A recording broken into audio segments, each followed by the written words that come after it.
Kumusta mga fur parents? Naghahanap ka ba ng mga quality na daily supply o needs ng mga fur babies nyo? Kami nang bahala sa inyo dahil nandito na ang Daddy's Pet para sa mga fur babies nyo. Ang pinaka-quality at pinaka-affordable pet supplies and services in town. We offer all kinds of pet supplies and all kinds of services like pet grooming, pet boarding, pet rehoming, and many more. And of course, andyan na rin ang pet gifts for your special someone. Hatid rin namin ang mga mababait na staff para sa mga fur babies nyo, kaya naman we ensure na safe at comfortable ang mga fur babies nyo. So what are you waiting for, mga ka-fur parents? Daddy's Pet. Affordable na presyo para sa mataas na standard na serbisyo. Visit us now! Welcome to Daddy's Pet Talk. Ikaw at ang pet, ang bida rito. Magandang araw po sa inyong dalawa po. Maaari niyo po bang ipakilala ang inyong sarili at ang inyong pet? Hello po, magandang hapon. Ako po si Nani. Ito ng anak kong si Jack. At ang baby namin si Buffy. Wow, hi Buffy. Ma'am, pwede nyo bang ikwento kung paano kayo pinagtagpo ni Buffy or tinadhana ni Buffy po? Actually, OFW ako sa Kuwait. Mga 8 years ako doon. Tapos, may colleague ako na ibang lahi. Egyptian yun siya. Sabi niya, may pusa daw na gusto nilang parang ipa-adapt. Kasi kung hindi doon nila ipapa-adapt, baka itapon na nilang pusa saan. So, binigay nila sa amin si Buffy, sa mga colleagues ko doon. Tapos, nung nag-resign ako dun sa company, lumipat ako, mas napalapit sa akin si Buffy. Kaya, pinupot ko siya hanggang sa inuwi ko dito sa Pilipinas. Ma'am Bali, ano bang ni Buffy? Male or female po? Female po. Bali, neutered na din. Anong lahi niya, ma'am? Siya is Scottish Fold. Kaya ang higit ng tenga niya. Alam niyo po, mga Scottish Fold, ay napakaswerte niyo dahil iba ang presyo sa Scottish Fold dito sa Pilipinas, ma'am. Napakaswerte nyo dahil talagang pinagtagpo kayo ni Buffy po. Ma'am Bali, kailan kayo nakabalik dito sa Pilipinas? Last year lang. Last year? September or October. Tapos biglang dala nyo na si Buffy po. Umuwi kami ng Davao, tapos nandito kasi nagtatrabaho yung asawa ko. Dinala din namin last month lang din. Bago lang din kami dito. Ma'am, may bayad ba sa paano bang ikwento? Kasi wala rin ng idea about pag pinaship siya rito. Pag international kasi, ang daming papeles. Kailangan yung import at export papers. Tapos, kailangan ma-comply mo yun. Pupunta ka dun sa government vet nila. Tapos, makikipag-coordinate ka dito din sa yung sa animal na department din natin. After nun, doon na din sa pag-book mo ng flight, sa Kuwait Airways, may maximum lang sila na 4 pets lang per flight. So, unahan talaga doon. Yes, ma'am. Buti na lang ito, napasama. Yun nga, early flight. Ang flight ko hapon pa, morning pa lang nandun na ako. Nandun na kami. Para may reserve na na sa kanya. Ma'am Bali, maraming salamat sa info. Kasi at least maraming ka-pet-talk rin natin kasing may kamag-anak rin sa ibang bansa na gusto rin ipadala yung mga pets nila doon. Kaya nagpapasalamat po ako. Na-interview kayo, nagkaroon ng idea yung mga pet talk natin, na mga manonood, para alam nila yung mga dapat gawin po. Ma'am, syempre yung dumating sa inyo si Buffy, pwede nyo bang i-share yung struggles? Baka may pinagdaan ng kayong struggles. Kayo saka kay Buffy po. Struggles pa lang, kahit doon pa lang sa Kuwait. Kasi ibang klase siya ng pusa. Para bang hindi ko alam kung traumatized ba. Kasi bawat galaw, ang bilis siyang magulat. Bawat may bagong tao, may bisita, tatakbo siya agad. Hindi siya yung friendly na cat.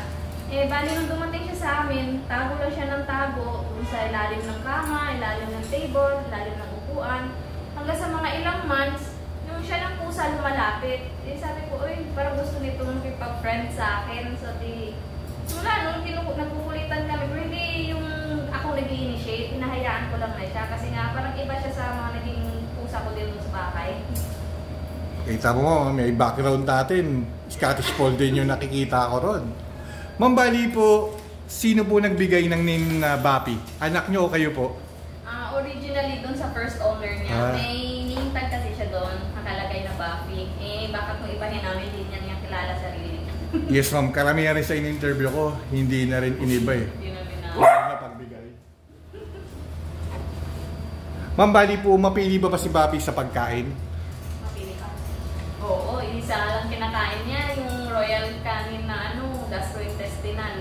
Opo. Kasi nung nagkasakit siya, yun ang nirecommend sa kanya, trinay ko siya ng ibang foods, kahit wet food ayaw niya, yun nga dapat daw sabi ng doktor, importante din na may wet food para balance daw. Correct ma'am.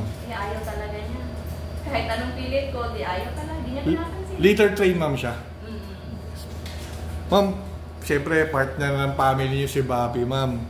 Paano niyo po binabudget ngayon yung pera sa pagdating sa mga pangangailangan ni Bapi ma'am? Kasali talaga niya sa budget. Yes. Buti na nga lang ito na sa public school, so hindi masyadong magastos, baon lang, allowance, gano'n. Ito, napamahal din sa asawa ko, binabudget lang din namin talaga pagkain, yung liter san, tsaka pang vet niya. Para updated siya sa vaccines and therapies. Kasi parang youngest daughter na yun. Siyempre ma'am. Si kuya. Opo. Siyempre ma'am, papagroom niyo sa akin ngayon yan. Kaya lang, mas pinili ko muna interviewin po kayo. Si John, anong favorite banding niyo ni Bapi? Banding niya daw. Anong favorite mo banding? Kahit Bisaya, okay lang. Marami tayong nanonood, lalo na sa... Banding lang yung nag-aaway. Nag-aaway. Maganda rin kulitan yun si John. Kasi yun yung banding. Kahit na nag-aaway-aaway kayo, tanda mo, miss kanya pag kunyari pumasok school, syempre wala siyang kakulitan eh. Diba? Nung nagsusumbong ako. Ma'am Nani and si John, kapag may lakad yung pamilya niyo po, sinasama niyo po ba si Bapi? Halimbawa, papunta kayo sa mall, magbabakasyon kayo sa beach, or mag-out of town po? Depende. Kung malapit lang, hindi siya nasasama. Sa mall, ayaw niya kasi ng maraming tao, na-stress siya. Opo. Pero yung mga ganito, kailangan na malayo from Davao to Luzon to Manila, kailangan talaga namin kasama. Ano yung ma'am? Aeroplano rin? Aeroplano din. Ma'am, pwede niyo ba ikwanto sa kanyang kung paano yung siniship din sa Davao? Opo. Local shipment. Ang process din nun, pupunta ka din dun una, dapat dun sa local vet din natin. Yes, ma'am. Saan kayong barangay or saan kayong city. Apo. After nun, i-coordinate mo yan doon sa online. May online kasi tinatawag na for veterinarian. Yun naman yung sa Philippine government natin Apo. na mag-online ka doon, yung mga details, tsaka yung vaccine certificate ng hayop, i-upload mo doon, mga vaccines niya. Ang pinaka-importante na anti-rabies siya. Pag na okay na dun sa online, tsaka dun i-ano mo sa flight, sa aeroplano. Kasi ako nung nag-Philippine Airlines ako, nakikipag-coordinate ako sa kanila na may dala akong pet. Kailangan kasi may mga aeroplano kasi silang may ventilation at wala. So kailangan i-coordinate para yung masakayan nyo ng flight, may ventilation para sa pusa. Talagang nagpapasalamat ako na interview kayo kasi siyempre, talagang kailangan itong malaman rin ng mga kapetok natin. Bibihira kasi nagbibigay ng gito eh. O kasi na may negosyo din kasi na nagtatranspo ng mga pet transpo, ma'am. Ma'am, sa pamilya niyo po ba, may tinatawag kasing alpha eh, yung talagang sinusunod ni Bapi. Pag tinatawag siya, mayroon po ba sa pamilya niyo na talagang sinusunod lang ni Bapi po? Sino ba sinusunod? Ako, di ba? Takot to sa akin eh. Opo. Hindi naman yung, may sarili din siyang mundo, pero pag times na pag tinatawag, lumalapit din siya. Lalo na pag patulog na sa gabi, magkakatabi kami, ang lapit niya sa akin talaga, dito talaga sa uluhan ko natutulog. Minsan naman, pag nagkakapalit kami ng posisyon, tinitingnan niya muna, saan ba yung nanay ko? Pag nakita niya na ako, doon na siya lalapit sa uluhan ko, doon na siya papasok sa kumot ko. Yun nga, ma'am eh. Siyempre, nung dumating kayo ng September, at naging part na ng family niyo si Bapi, ano naman yung mga bagay na nagbago sa buhay niyo simula nang dumating si Bapi, lalong-lalo na kay si John kasi talagang may kakulitan na siya eh. Ano experience mo na nung dumating na si Papi? Wala. Nagulat lang din kasi siya kasi may mga pusa kami doon sa bahay pero sa nanay ko yun. Yung mga pusa namin doon usually, mapaglaro, yung kahit kargahin mo, walang problema. Ito, nagulat siya dito. Kasi pag kinakarga niya, kung biglas, yung kumakawala, ayaw niya kasi yung ganun, yung sa pilitan siyang binubuhat. Yung mailap talaga niya sa tao, kaya para sa may traumatize ka. Hindi kasi napaintindihan, minsan lagi siya nag-aaway dalawa. Si Jan, mamaya, pag ginugroom yan, tuturuan kita ko nung style Jan. Ma'am, syempre po, 5 to 10 years from now, kaya alam niyo naman natin si Jan, Ma'am Nani, mapapanood natin po ito eh. Anong message niyo po kay Bapi na gusto yung sabihin na, alam niyo po yun, as your parang daughter na? Naku kuya, kung alam mo lang, ayaw kong mag-isipin yun. Habang nire-research ko kung lifespan lang nila hanggang 15. Ito, mag-6 na ata pa 5 to 6 years old na kasi siya. Masasabi ko lang, Bapi, sana naman naging masaya ka bilang naging owner mo, pangalawang owner. Sana naman. Sa tingin ko naman, ma'am, basta sa pagmamahal at pag-aalaga, may extend yun eh. Kaya yun ng 3 years to 6 years pa eh, ma-add. Kasi yun naman po talaga eh, yung the more na pagmamahal at tamang pagpapakain at pag-aalaga kay Bapi, di ba po? The more na extend, wag lang talaga magkakasakit po. Nagkasakit ko doon, Opo. halos, di ko alam kung anong gagawin, dinala ko doon sa vet. Kasi nga parang, kung sa tao pa, parang pneumonia. Opo. Sa kanya, grabe, akala ko nga mamamatay na siya noon. So, dinala ko doon sa hospital. Buti na lang, nakaya na kanya. Yun nga lang, laki ng gastos para din anak. Opo. So, okay lang. Hindi ko nga kalain po yan na makakapag-alaga talaga ako na na yung sarili ko lang. Kasi ako, gusto ko lang kumukuha kina mama, tapos ibabalik ko lang din. Ito, hindi ako nag-expect na yung talagang may responsibility ko siya. Para din palang anak mo din na walang pakainin, yung gano'n. Yun nga yung sinasabi ko yung una, kanyang tanong ko sa inyo, ma'am, na kahit anong mangyari, may tinatawag na pinagtaghana eh. Tagang pagtatagpo. Hindi nyo naman na-realize na makakasama nyo si Bapi, di ba? Ikaw si Jan, hindi mo rin alam na pagbalik ng nanay mo, di ba? Hindi mo na-expect si Bapi na living part ng family. Ito naman, ma'am, nag-message kayo. Ano naman po yung may papangako mo kay Bapi? Si Jan, ikaw, ano ba ang pwede mong ipangako? Pa-promise mo kay Bapi? Sige, kahit Bisaya, okay lang. Maintindihan tayo ng mga kapetok natin. Kasi, ano tayo, all over the world tayo.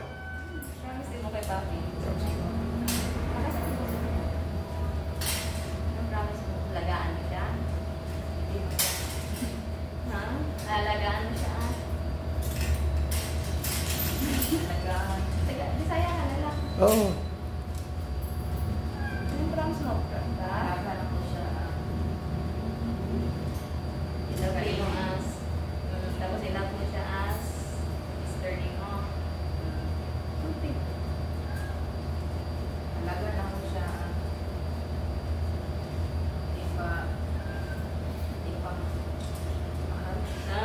Mamahalin. Alam mo, si Jan, naiintindihan ka ni Bapi kahit busy-busyhan yan.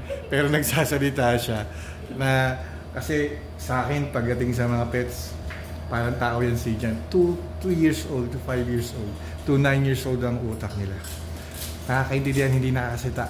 Pero kung alam lang natin yung pinagsasabi nila ngayon, siguro nagpapasalamat siya sa'yo at lalo na sa mami mo. Ma'am, siyempre po, may mga kapetok tayo na first timer per parents po na gusto rin mag-alaga ng mga cats po. Ano bang pwede nyo pong i-advise para sa kanila po? Ang ma-advise ko lang, kung kukuha man kayo ng pet, isipin nyo lagi na parang magiging tunay na ito kapamilya at anak. Yung bang magiging cargo nyo na siya, responsibilidad, papakainin, alagaan, kapaliguan, yung mga vaccines niya, kailangan regular na check at updated. Yun ma'am, talagang marami talagang manonood sa atin, lalo na sa cats kasi puro dogs din na interview natin. Kaya nung nakita kita, taga-dyan ka lang, sabi ko kailangan ko kayo may interview. Nagulat ako ng OFW rin po pala kayo. Ma'am, kami po dito sa Daddy's Pet, tapos puso ako nagpapasalamat, pinaukulan niyo po itong interview ng Daddy's Pet Talk. Maraming salamat po. Godspeed always po, ma'am. Ma'am, last na message or may shoutout po ba kayo sa mga kamag-anak niyo sa Davao? Shoutout niyo po kasi kahit ulit-ulitin nila to. Diba? Sige, si Jan, una ka. Shoutout kay Panay.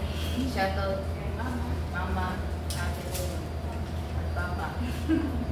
Kayo, ma'am, sa mga friends niyo sa Kuwait, mga ano. Sa mga tagas ng tower, hello po. Sa mga dati kong colleagues, sa asawa ko at sa taga-Panako. Ma'am, sa mga nanonood ng Daddy's Pet Talk, please like, share, and subscribe kung nagustuhan nyo yung interview natin kay Bapi. Baka kayo naman po ang susunod na ma-interview dito sa Daddy's Pet Talk. Pwede po kayong pumunta mga ka-pet talk dito sa Daddy's Pet sa May Cubao. Kung dalhin nyo lang yung pet nyo, pwede natin kayo interviewin. Kahit di kayo magpag-room or ano, basta willing kayo magpa-interview, pumunta lang po kayo. Ma'am, last say, baka meron pa kayong gustong sabihin po, ma'am.